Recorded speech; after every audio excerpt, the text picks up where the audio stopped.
Mastering contractions in informal English writing. Hello, language learners. Today, we are diving into an interesting and essential feature of informal English writing: contractions. These little elements can give your English a more relaxed and natural feel. So, let's explore what they are and how we use them. First off, what are contractions? Simply put, a contraction is a shortened version of a word or phrase. In English, contractions are often created by removing certain letters and sounds, and replacing them with an apostrophe. For example, do not becomes don't, and I will becomes I'll. Contractions are frequently used in informal English writing because they mimic the way we often speak. Using contractions can help your writing sound more casual, conversational, and friendly.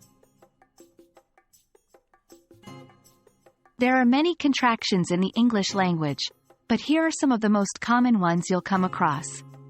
I'm, I am, you're, you are, he's, he is, he has, she's, she is, she has, it's, it is, it has, we're, we are, they're, they are, can't, cannot, won't, will not. Remember, context is crucial in determining the meaning of a contraction when it can mean more than one thing. For example, it's could mean either it is or it has, depending on the sentence. Creating contractions is all about simplicity and fluidity. The goal is to make the language flow better, almost like a shorthand of speaking. Here are some rules.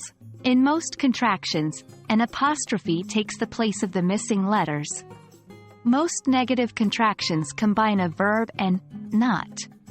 For example, is not becomes isn't, and have not becomes haven't. For pronouns, the verb is often contracted, like I am becomes I'm, and she will becomes she'll. Contractions are typically used in informal writing, such as personal emails, text messages, and social media posts. They give a laid-back, easygoing tone to your writing.